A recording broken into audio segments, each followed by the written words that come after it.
Okay, you can start. So Jay, you have a fascinating resume. You are a columnist for the Daily Beast. You are a teacher and an editor at 10% Happier, which is a leading meditation platform. You have a PhD in religion, you're a rabbi, and you've written 8 books on religion and spirituality.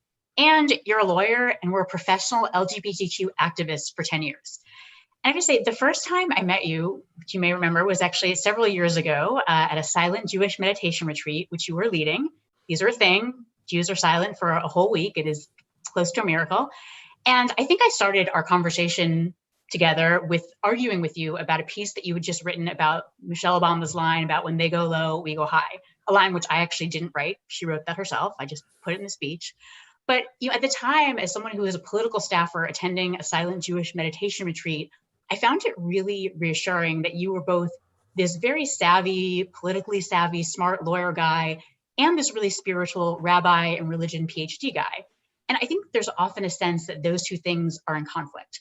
And actually, in one of your books, you wrote, "In the trenches or in the hospitals, at such times, theology and atheism go out the window, and the heart cries in a language the mind may neither approve nor understand. Devotion can be embarrassing for thoughtful people." So can you talk a little bit about that tension between being smart and being spiritual, and why can devotion be embarrassing for thoughtful people? Well, first of all, thank you for all those unearned compliments, and thanks for having me on. So deserved. Come on. Thank you. I share that experience. A lot of times, there are different axes of human development, right? And some people have really well-developed physical bodies and maybe not so well-developed, intellectual capacities or so forth. And I think the spiritual and the emotional axes sometimes are and sometimes aren't accompanied by development in other areas. And that doesn't make them worse. There could be somebody who has an immense capacity for empathy, for example, and doesn't have a PhD and a JD, and who cares, right? Because they're so gifted at what they do. I think I'm just a weirdo in that I'm pulled in these different directions. And so for me, I think, you're another weirdo. And there are some of us who we're used to, or we get accustomed to a certain level of discourse, if we're reading the New Yorker or something like that, and we're used to that. And then when we come to places where people may or may not share that cultural background, that can be alienating and it can be challenging. You feel like you have to check a part of yourself at the door in order to do spiritual stuff. So, definitely for like the last 10, 15 years, a lot of my work in this area has been trying to find other weirdos like you who, maybe are, skeptical, want to be spiritual, but don't want to sacrifice intellectual credibility. Having said all of that, I think the time that we're living in, obviously an unprecedented pandemic that hasn't happened for at least a century, is really showing the truth of the value of those different kinds of human flourishing, right? So like what Dan Goleman called emotional intelligence, which now is like part of the lexicon. I think everyone understands that that's a thing. Before he really said that and wrote a best-selling book about it, it wasn't necessarily a thing. I think we're seeing now in this incredibly difficult time that the resources that what I would call spiritual practice or contemplative practice, some of the resources that some religion brings and cultivates and develops are incredibly valuable. And, certainly have saved me over the last 2 months, being able to ground in the present moment, being able to show up, being able to be present for my daughter and for my husband, and being able to get through the day, one day at a time, or even one moment at a time. Those are no longer like luxury items. Those, I think we're seeing the value, and it's not like, now you see I was right. No, we're really seeing this profound suffering that everyone is going through in some way, some people much, much more than others. And so I think maybe some of that stigma might be a little bit less. We're certainly seeing, last thing I'll say on this is like, we're certainly seeing at 10% Happier where I work, our subscriptions are through the roof. We're giving the app away for free to anyone working in healthcare or a teacher or anyone who has to work, let's say in grocery stores, things like that. And hundreds of thousands of people are meditating on this one particular platform who weren't 2 months ago, because it works. Totally. No, I think that is First of all, it's awesome that you're doing that. Second of all, I think I started to find that, I'm a smart person, a thoughtful person. At some point, the answers that the secular world offers often kind of boil down to like market solutions. It's like buy the service or product, work hard, consume more, then work hard so you can consume more, right? It's like there's something kind of missing there, and there's something a little unsatisfying about it. So I really appreciate what you're saying here. So kind of stepping into your own spirituality and spiritual journey, I'm very curious about how people's understanding of God, the divine, whatever language you want to use, how did that change throughout your life or not change? If you had to answer the question, what is God? Would you say a being, a force, everything, some of the above, none of the above? And when do you personally most vividly sense the divine in your life? There were like 18 or so questions in that question. That was a lot. If you forget them, just ask. I think the first thing I would say is there's a podcast whose name I'm not remembering, so I'm not a very good plug for this podcast, but where the host's first question is always like, what were you like as a little kid? And he talks to these like spiritual adventurers who do all kinds of, unusual things. And almost all said that they were a little bit weird or solitary or spent some, and I was like that as a kid. I loved walking in nature by myself and feeling some mysterious connection to whatever that meant. Obviously, as a kid and as a teenager, I didn't have language to articulate that. When that language came along in college, both through sort of the British Romantics and the German Romantics poetry, and also through learning a little bit about spirituality, particularly South Asian religions, it felt like it was speaking to something that was inarticulate within me. And I even remember as a teenager, I was raised a nice conservative Jewish kid in the suburbs.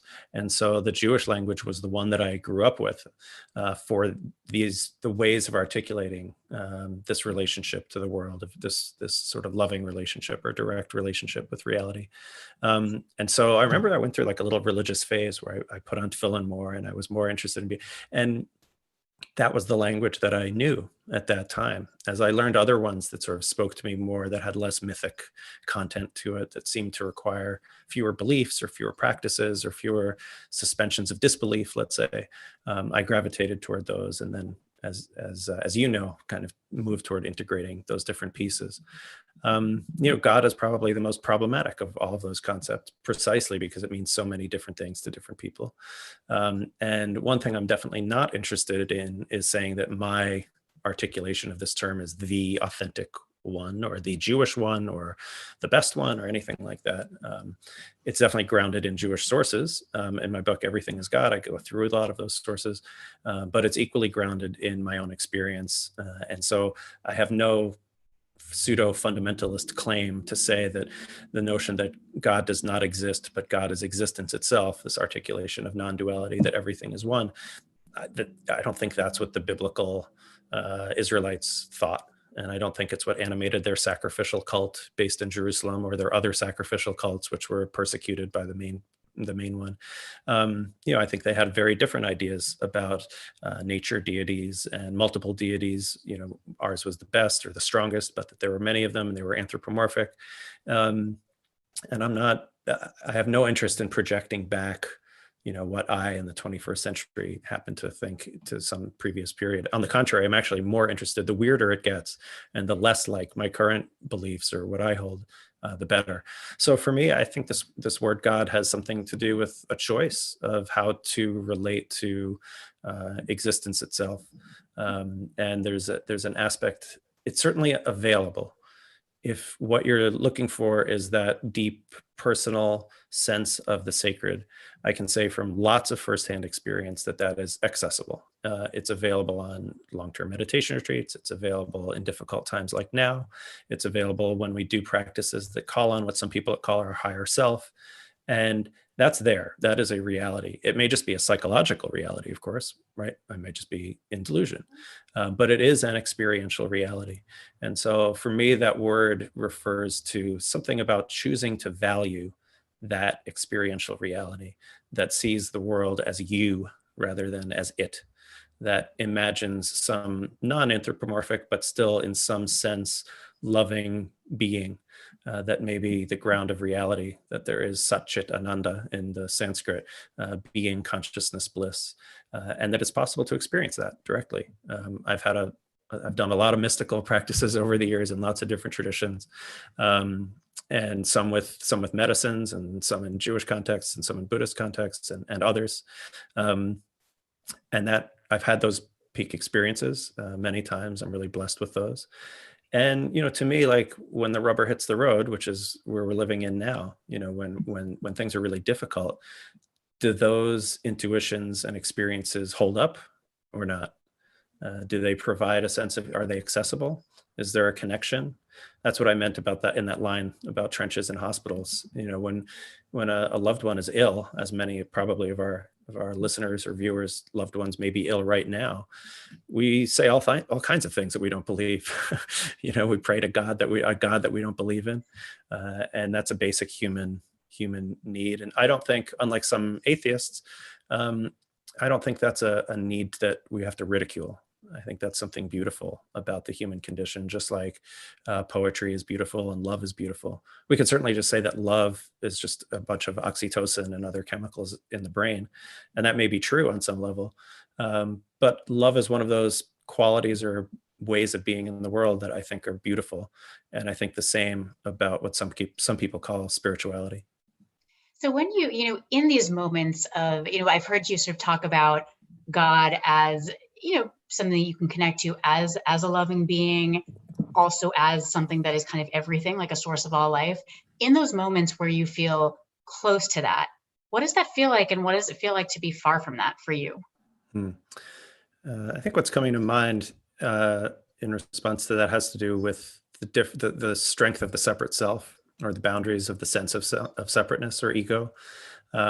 In those moments, there just feels to be a profound closeness or intimacy with reality. There doesn't seem to be a sharp line between Jay and everything else. In some extreme cases, it really feels like Jay has disappeared. So doing some medicine work with psychedelics, the ego, it's an ego death experience. You don't find that terrifying? Or you find, yeah, is that liberating? The first few times were terrifying. Because I find that terrifying. Like, yeah, it is terrifying. You die. Okay. I mean, like everything you know of as you ends. It's pretty shocking.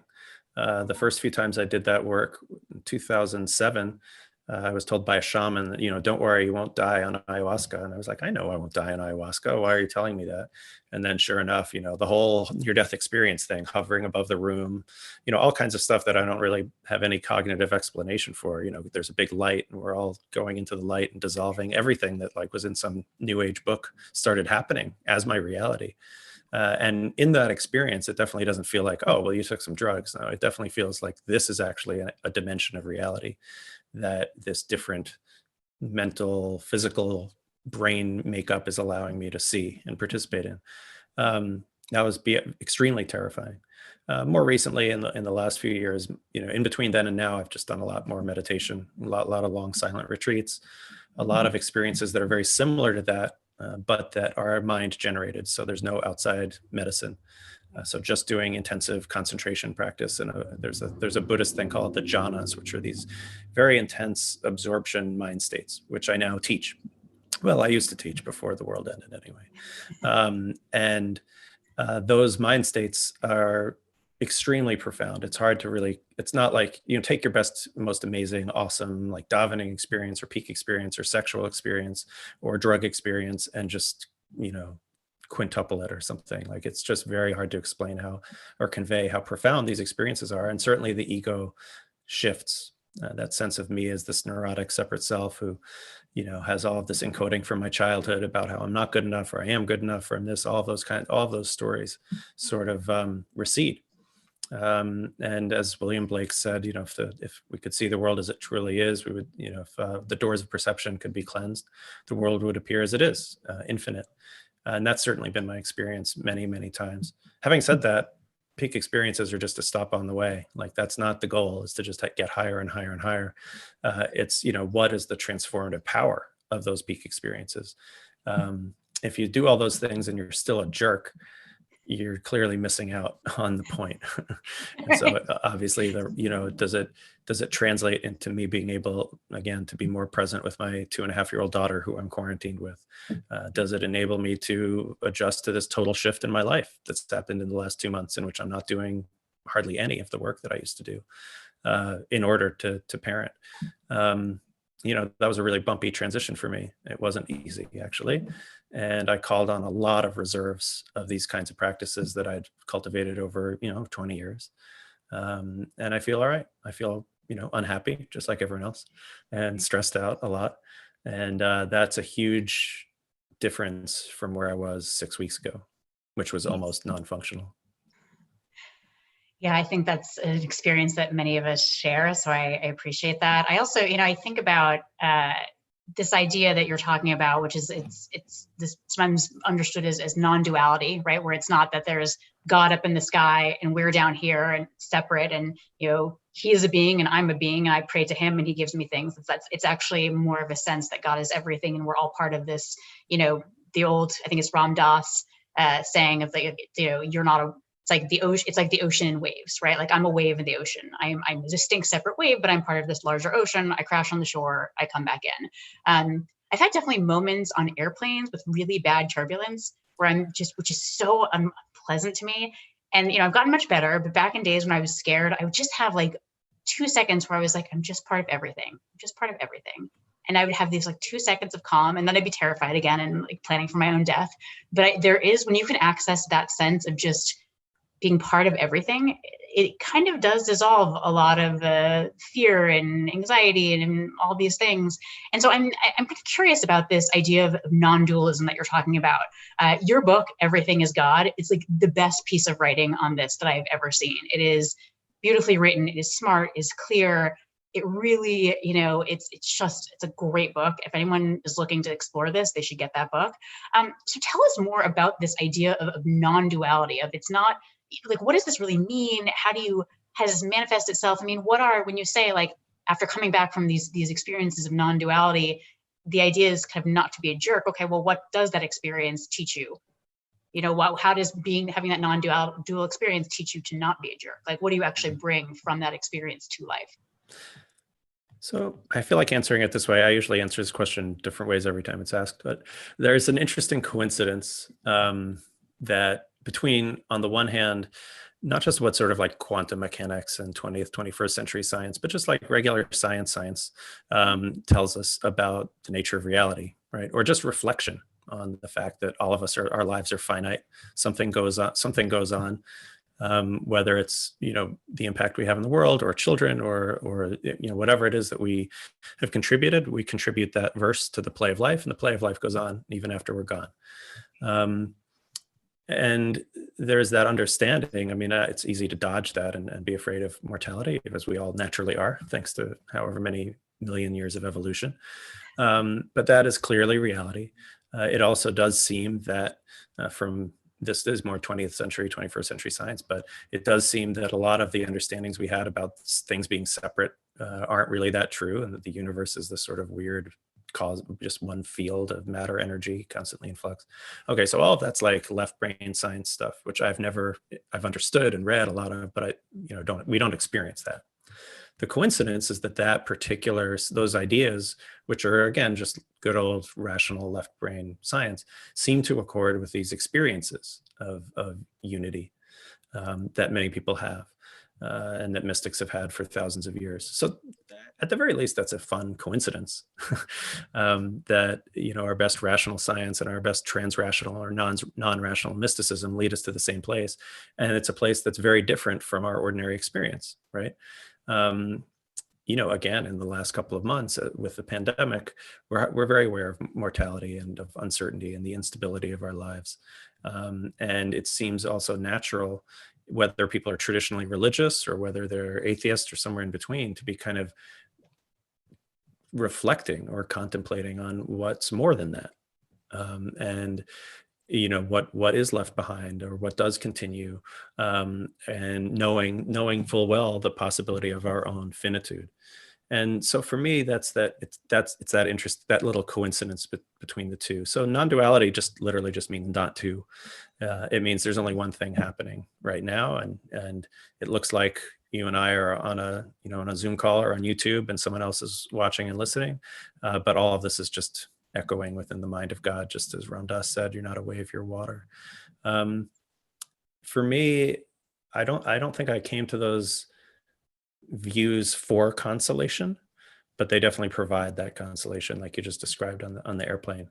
That there's just this moment of release, of knowing that I don't know, and especially now when we don't know anything about the most important things happening in our lives, right? We don't know how long this period lasts. We don't know when it ends. We don't know what happens between now and then. We don't know how bad the devastation will be. We don't know, and most of us don't even know our own viral status. So we don't just don't know. And so the resting in, there's almost a kind of trusting of, I have no idea. Not that there's any purpose to this or meaning or justification or plan or any of those kinds of anthropomorphic projections. But it's not about me. Yeah, no, I mean, if you were to take this idea of non-duality and apply it very concretely for someone who says, you know what, I just lost someone I love. Like how is that idea helpful to them? Like what, in a very concrete way, how could that idea be helpful? I guess I have two answers. The first is that I'm not sure I would necessarily go to that idea first. I think I would put on my more conventional mindfulness meditation hat, and just do things. So we just talk about all my books, but another book I wrote was called The Gate of Tears, Sadness and the Spiritual Path. And it's about that, and being present with sadness and profound grief and loss, and not resisting that, not trying to push that away, but allowing it to unfold as it does, and coming to a place of, it's almost beautiful in its tragedy. And so I think I might move more in that direction, more on the sort of psychological level of, okay, how are we feeling right now? And just, can I accept that? Allowing the sadness to unfold without feeding the story, but allowing it to just take its place. How does it feel in the body? What's happening now? Those kinds of questions. Having said that, I mean, so that's my first answer. My second answer, though, to answer the question, if someone was moving in that direction anyway, I don't think that a period of grief is a time to learn theology. So I wouldn't push someone in that direction if they weren't there already. But we've mentioned Ram Dass, born Jewish, one of the most important spiritual teachers of the 20th century. He suffered a very serious stroke about 25 years ago, thought he was going to die, did a lot of preparing to die, and then didn't die until last year. He actually died during the same retreat that you went on several years ago. We were in the middle of that retreat when Ram Dass passed away. So we did a lot of tribute to Ram Dass during the meditation retreat. It was really very beautiful. And for him, he talked about death as from two perspectives, right? From the ego, it's terrifying because it's the end of everything. But from the perspective of what he called the self, the higher self, the Atman, the is, all that is, it's just a letting go of a certain container, like taking off an old shoe, I think was his metaphor. And that can provide comfort. Again, it's not like a time to teach theology to someone for whom that's not how they're wired already. But if they are wired that way, for somebody who was in the dying process, to say that death is like taking off an old shoe, can be quite profound.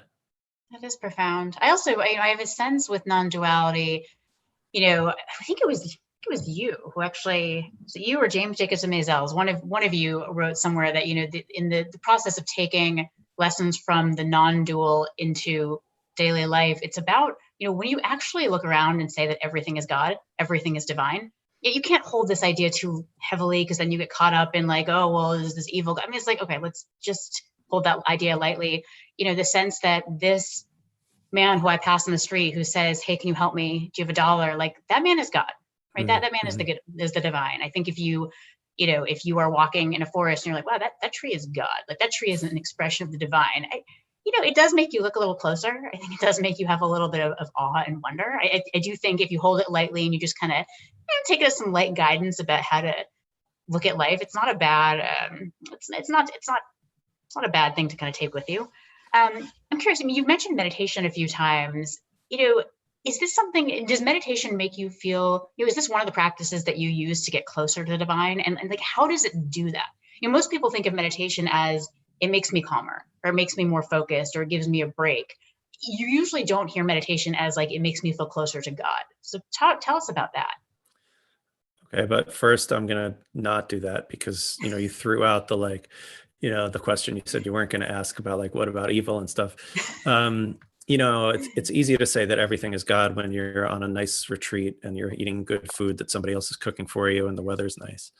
If everything's God, the coronavirus is God, right? I mean, it's a very challenging notion, and so I think it's for me.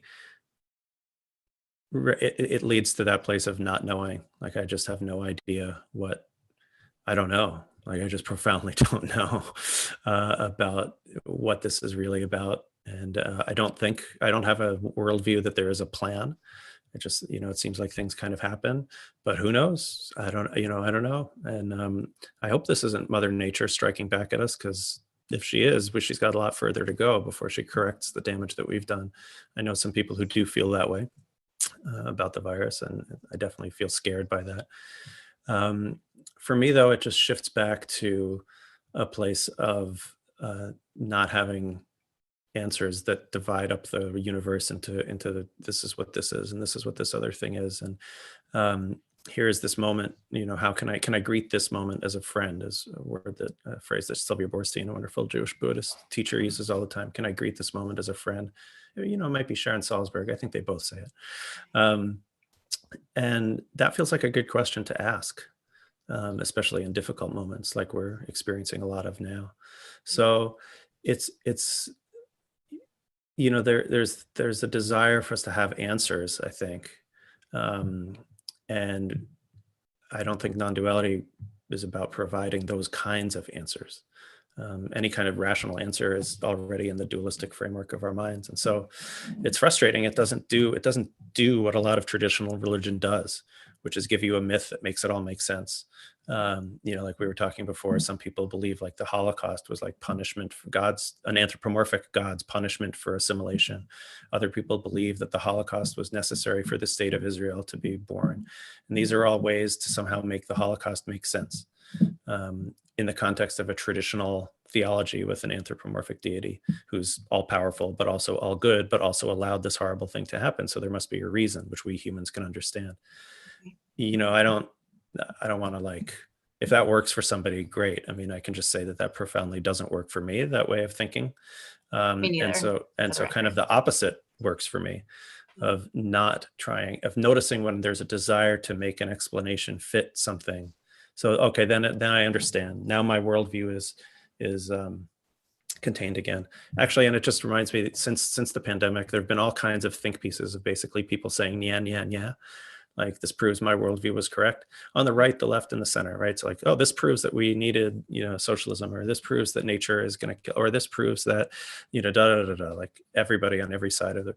And I just think if what's happened in the last 2 months confirms your pre-existing worldview, you need to do some more thinking, right? What's happened in the last 2 months should shatter our assumptions about how we live, right? It's profoundly altered everything, and we're just getting started, right? I mean, the ramifications economically and in terms of people's lives are going to last for years, and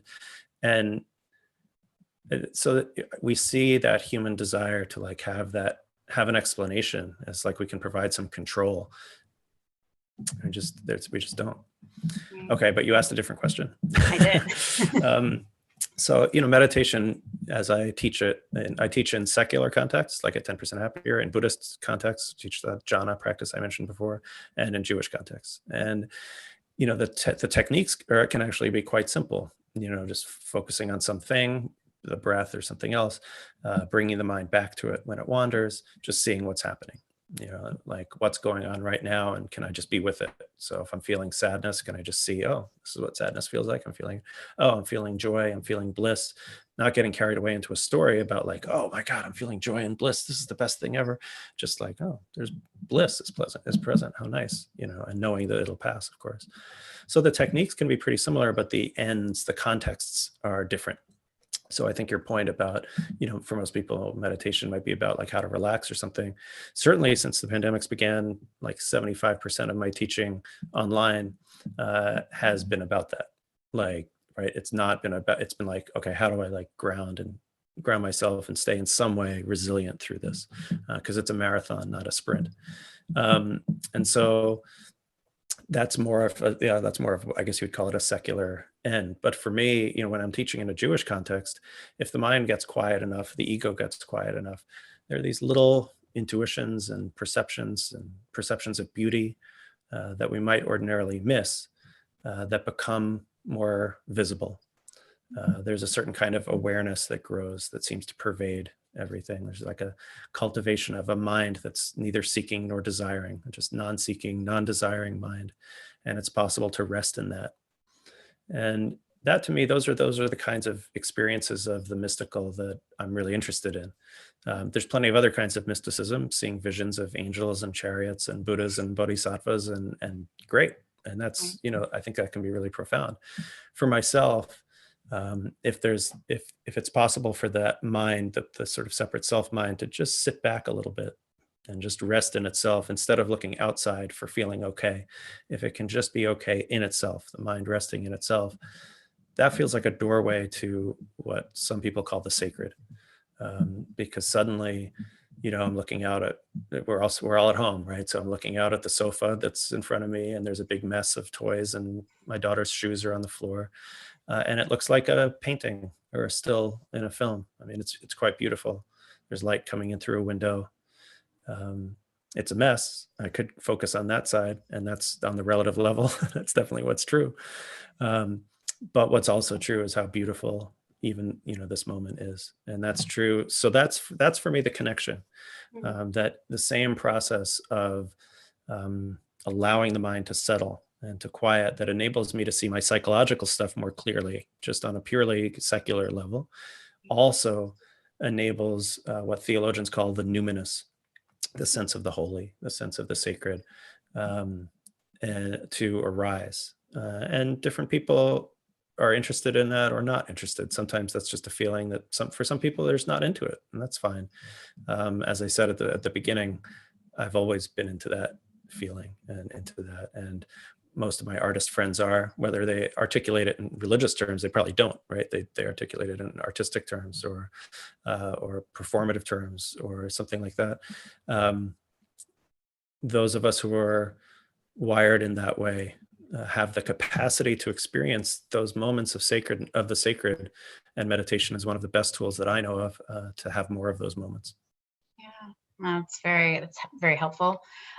So last question I want to ask is, if someone came to you today and said, look, I have never been religious, I've never believed in God in any traditional sense, but a lot of people seem to be very moved and inspired by spirituality and spiritual things, and I'm interested in taking some steps in that direction myself, what advice would you give them? What would you tell them to do? Yeah, put on tefillin 3 times a day. No, I'm just kidding. And just for those of you at home, tefillin are these little boxes attached to leather straps that traditionally more observant Jews wrap their arms in when they pray. It's a long story, but yeah. Well, and not only that, in non-dual Judaism, some of the best non-dual Jewish theology was written by a sect of the Hasidim in the early 19th century that were at the time very philosophical in their approach, and that's how they came to non-duality from a philosophical point of view. Gradually, over the following 100 years, that sect morphed and became Chabad, which are the people who you sometimes see in the men with black hats and beards on the street, going up to ask if you're Jewish. And if you're Jewish, they give you this set of tefillin to put on. Interestingly, fun side note, they're not doing it so you can have a spiritual experience. They're doing it because they think that the act, or well, I don't know if they think it, but there's a view that just the physical act of doing the commandment of putting on the tefillin will hasten the coming of the Messiah. So it's actually not even about you having a spiritual experience. It's a very it's what scholars call a theurgical act, that it affects a change in God. That was a side point. So no, that wouldn't be my entryway in.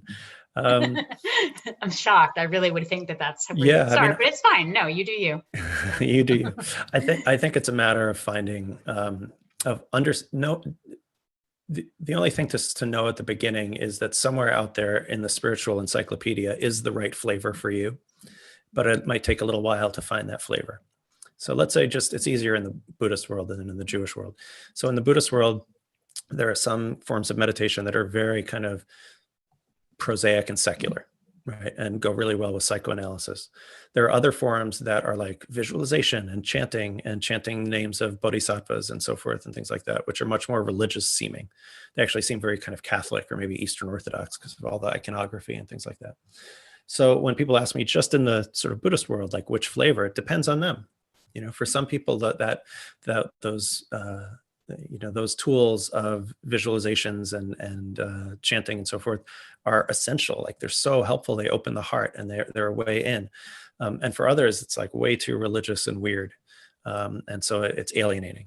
And so it's definitely, it takes time, I think. And the best is to just sort of try to connect with a teacher who seems somewhat reasonable or somewhat like you, to be the kind of, not to say follow me, but to say like, okay, well, here might be the right flavor for you.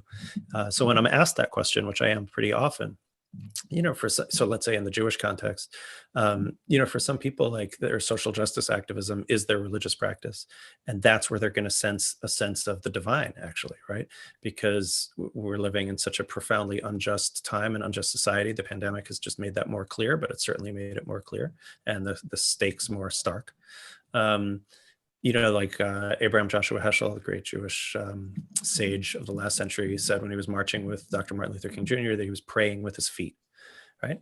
So does that mean that he was having like some mystical experience? No, I mean, he was having a profound experience of the holy in doing the work of justice, in creating a world that somehow reflects or somehow responds to the notion of the divine love and justice and care. So for some people, it'll be that. For some people, they really like the frou-frou, chant, hippie stuff. And so I can steer them right toward like Jewish renewal into places like that. For other people, that'll be great because that, again, opens the heart and it provides narrative and ritual and all kinds of, and community and things like that. For other people, that'll just seem too hippie-ish and weird.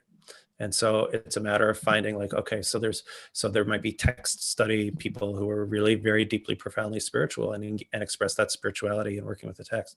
In other words, it's just there's a really broad landscape. And so I think, you know, if somebody's asking me that question, I turn it around. How do you answer a question? If you're Jewish, you answer a question by asking another question. So I ask them, you know, how are they wired? What are the moments where they felt the most connected, where they felt that sense of intuition of the holy? They might not want the word holy, but maybe a sense of connectedness or a sense of wholeness. When have they already felt that? It could be playing basketball. I mean, that's fine, right? You get into a flow state and whatever you're doing, you could be a crossword puzzle or reading a novel or playing basketball or whatever, and you enter a flow state, the the default mode network of the brain kind of recedes, and you're immersed in the activity that you're doing. So find a spiritual practice that's similar to that in a certain way. There's not, Sir Quentin Crisp, who was a wonderful queer activist of the 20th century, said, people get stupid wholesale, that they get wise retail. I think that's definitely right.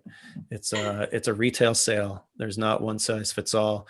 And at least in the Jewish context, for me, I would definitely say that a numerical majority of Jewish offerings I find alienating and push me away. But the ones that I love, I do really love. I'm not down on Judaism. I'm just down on most Judaism. And I love just the simple stuff, you know, lighting candles, you know, obviously as we're stuck at home, most of us, you know, there's a repetitiveness to every day. Having Shabbat be different suddenly feels really valuable, that we light candles on Friday night, that we sit and have our, you know, challah, we have the special food, and my daughter loves it. And, you know, seeing her relationship to ritual and to those moments of holiness, because she can tell something's weird or special or interesting. She clues into when I say the Kiddush in a way that is really interesting and moving. So it doesn't have to be some weird thing like go like Jay Michaelson and sit for 5 months in silence in Nepal, which I did do. You know, it could be something as simple as like, and it doesn't matter. Let the experience, this is a long answer, I guess, but let the experience come first and the theology come later. Like there's words. So let's say, there's words in the Jewish blessing of lighting the candles on Shabbat. And those words have a lot of, first of all, they're gendered, and they have a notion like, blessed are you, God, ruler of the universe. It has the word melech in there, which means king. And like, that's alienating. And it has the word God in there.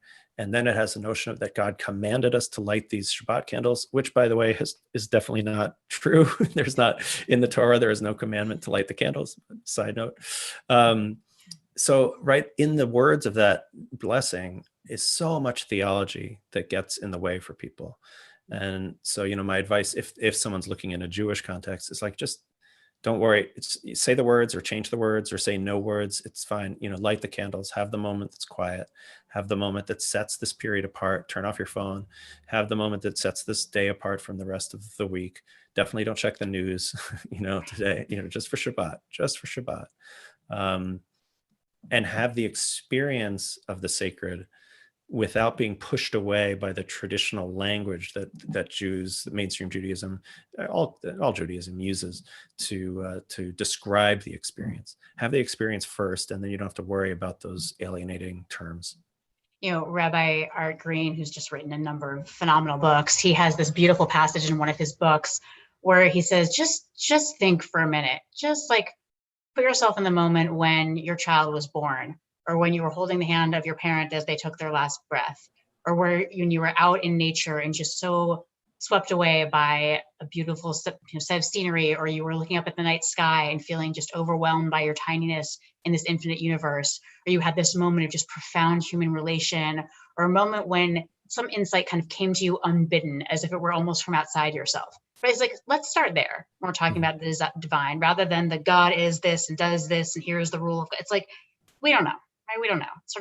Theology is kind of a little bit of a fruitless pursuit in some ways. Although I do think theology can help open our minds. The theologies that say that the theologies other than God is a man in the sky, I found very helpful, because I realized like, oh wait, when can God be? How can God be? Where can God be? Oh, it's actually really open. Like there's a lot to this, but I do think that grounding it in experience first, it's like we've all had these moments that feel sacred, that feel numinous, that feel something other than every day. And I think when you kind of start there, you then actually find that a lot of the theology is actually articulating that.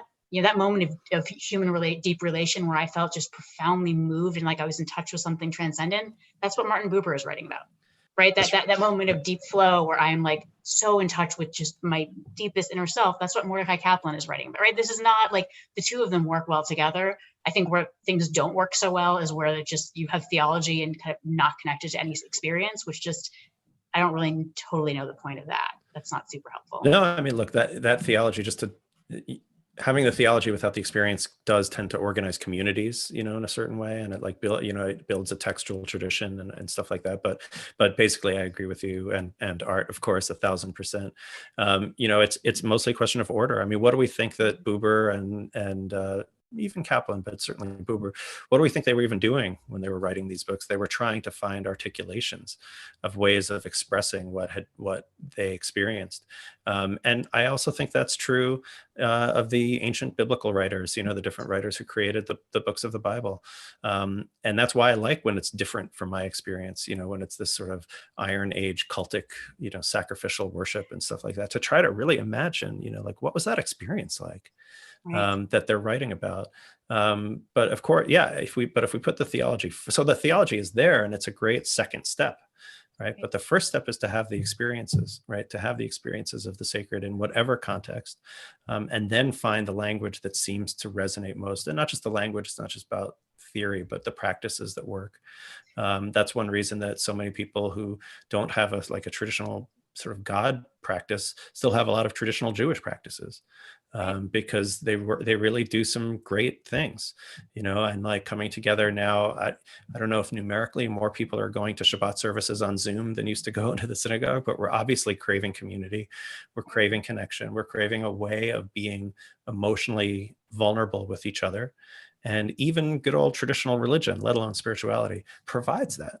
And it provides those opportunities. And so like, who cares about okay, they had wrong ideas about stuff. They also had wrong ideas about, how diseases, Exactly. although it is really interesting. Like, we just all noticed, like there's a Jewish blessing on washing the hands. There's a lot of emphasis on washing the hands in Judaism, and actually in the book of Leviticus, which, plotting our way through in the reading of the Torah, like lots and lots of talk about quarantine. And so it's, in a weird way, some of the most foreign material that's in our biblical tradition suddenly seems newly relevant.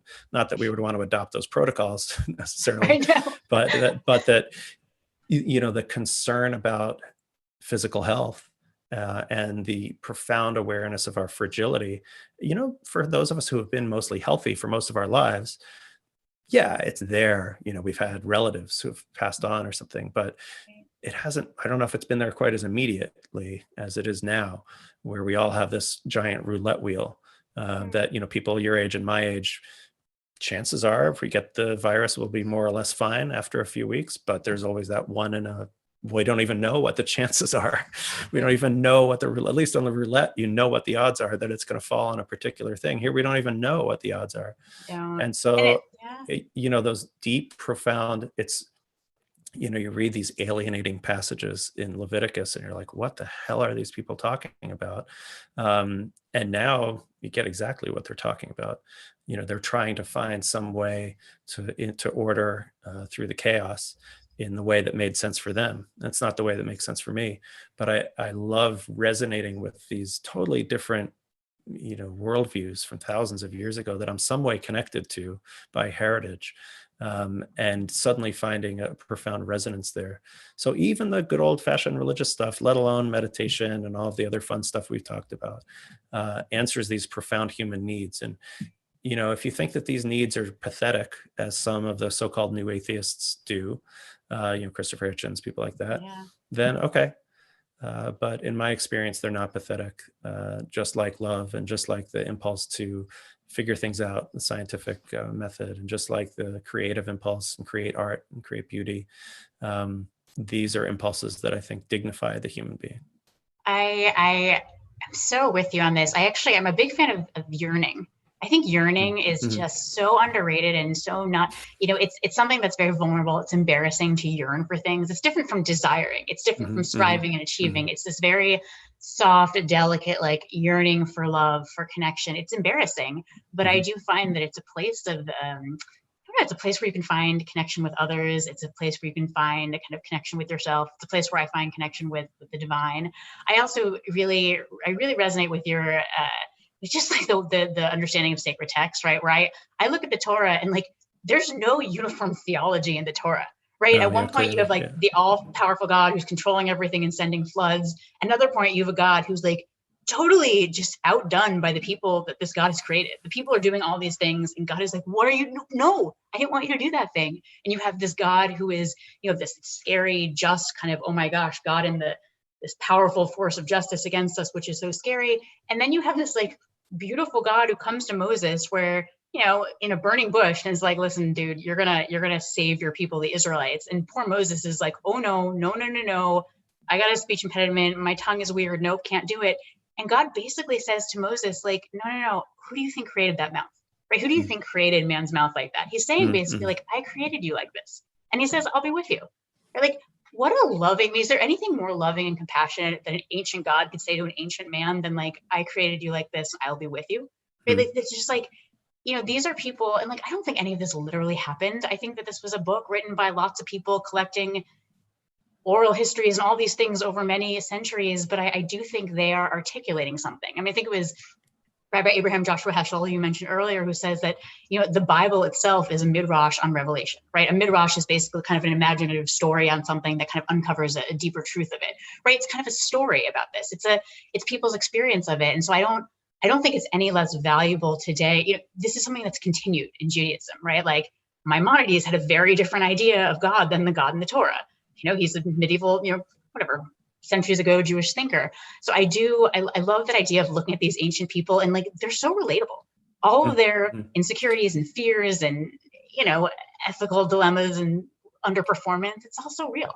Especially the less we try to make them like us, right? Because, there's so much that's so profoundly problematic, the sexism, the misogyny, the homophobia, the racism, the ethnocentrism.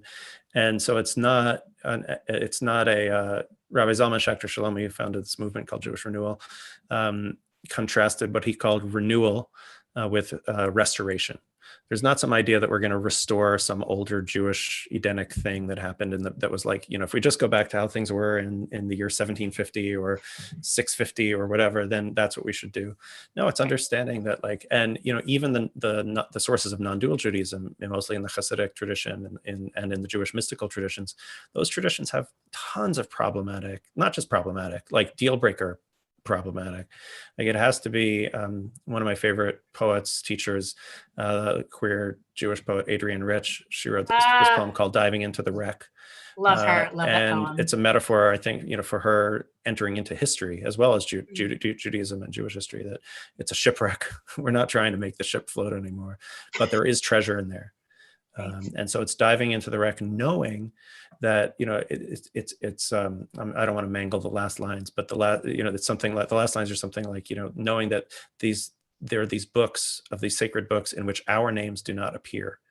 So it's not even that claiming like I'm not even in their story, and yet I'm still diving into the wreck because there is something of value there, and I find that very inspiring, and that's certainly how I approach Jewish history and text. Yeah. I agree. I think you can in some ways relate to the characters, in some ways absolutely not. And I think in some ways the project and process of Judaism for 2,500 years has been reimagining, reinterpreting. And I always find it interesting when people kind of seem to claim that that's not the project and no, this is how it's done and whatever. It's like, wow, have you read the Talmud? Have you seen what those rabbis did with the Torah? They didn't like it. They didn't like it. Didn't like it. I mean, they're also one of the most innovative ideas in Judaism is that there's no innovation in Judaism, right? No one thought that. It's no such one a thought that radical until idea. the middle of the 19th century. Middle of the 19th century, responding to Reform Judaism, there was this new movement, which later became Orthodoxy, and suddenly said that in contrast to the last 2,000 years, there will be no more innovation. Ein chidush b'Torah. There's no innovation in the Torah. That was a huge innovation. It's more of a radical move than a traditional move, right? The traditional move is the people at somewhere like Svara, which is this queer yeshiva where they are digging deep. And these are the most learned people at this yeshiva. They are learning the text deeply. They know more text than anyone, but they're learning deeply and they're translating, they're interpreting, right? They're doing exactly what rabbis did 2,000 years ago. That's Judaism.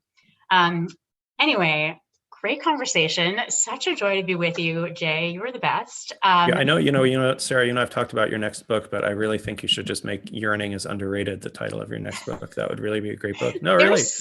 Yearning is Underrated. That's a great Yearning book. is Underrated. No, that's a good title. I've been playing with a lot of things. It's like God for smart people. Yeah, I know that's what you're going to write, but I want you to write Yearning is Underrated. Look how well Brene Brown has done with vulnerability. Like people are ready for an encounter with suffering and pain and vulnerability and openness and brokenness, like especially, and that was before the pandemic, right? So now we're all experiencing that. We're all experiencing what it's like. We're living in Brene Brown's universe, right? In which we just are vulnerable, and there are people who are pretending that they're not, but come on, all of us have had a hard time with this in one degree or another. And it's interesting to think about those yearnings. It's easy to yearn too much for things to go back to some normal, which they're not going to ever go back to. But it's also to be in touch with that yearning, is to be in touch with our true nature, with what we want, with what we love, with who we love. And I think there is this strain in Judaism that I find very moving, where the sense that brokenness is what leads to the divine, right? You hear there are all these Hasidic stories about the person with the broken heart is closest to God, right? And you can even looking at the Torah, it's like, who does this ancient God choose? Not a warriors or kings or emperors, chooses like a bunch of anxious former slaves who are, this is not like their best bet for creating a great nation. Like I would not have chosen the Israelites myself, but and he chooses Moses to be their leader, right? This guy's like a mess. He has like no confidence. He's kind of a disaster. But there is this sense of divine love for the broken, for the vulnerable, for the yearning and open. And I find that very moving, right? And I do want to reclaim that for smart people, because I think it's often framed in kind of, I don't want to say stupid because that sounds harsh, but in language that doesn't feel thoughtful, that doesn't feel smart. And I think this can be for smart people, and you're one of those people, right? You're a smart person who has written all these, you've written 8 books. It's like totally crazy having written one. I'm really in awe of that, because writing one almost took me down. But your most recent one is called Enlightenment by Trial and Error. It's a spiritual travelogue. Everyone should go online and order it now. Do you want to tell us just a little bit about that before we go? Yeah, unusually my newest book is my oldest book because it's essays that I wrote from 2002 to 2011, which is when I was really sort of figuring this stuff out. And the first few are definitely like, my first few meditation retreats and coming to see some of what we've talked about. It sort of ends where this conversation began. It ends in this place of non-duality, but it's not about that. It's the book that there were two reasons why I wanted to put it out. One, I always felt that this was my best writing on spirituality, but it was sort of the least read. I started a Jewish online magazine in 2002, which was pretty early to start an online magazine. Yeah, you were pioneer And there. most of what's in this book appeared in that, but that was a long time ago. Nobody knows about those things. And I felt like my best writing on the subject was some of my least read. So I wanted to put it out. The other reason I did it was this was the book I would have wanted to read. You asked that question if somebody's like just starting out. I wanted somebody skeptical, doubtful, open to these experiences of the numinous, also open to experiences of their own brokenness and humanity and vulnerability, but not not sacrificing that kind of intellectual rigor or doubt or any of those things. And there's a lot of doubt in the book as I go through all these kinds of profound, life-changing experiences, insights, and so on. So this is the book that I would have wanted to read when I was kind of starting out on my spiritual path. And so I'm very proud that it's out there. I don't know that it's going to be quite a bestseller, but I really, especially from where I sit now, I'm so glad that that's out there. I'm definitely not going to write another book until the pandemic's over, but who knows if I'll ever write another one. But just knowing that this and some of the others that I've written, I just feel really happy that some of what I've learned that has transformed my life, I can then share with other people. I love it. So this book is Enlightenment by Trial and Error. You can buy it online, wherever you get books. And Jay, thank you so much for doing this today. You were a delight. It's really nice to see you again. And I look forward to continuing our conversation in the, hopefully, God willing, many years to come. Thanks so much, Sarah. Really, thank you very much.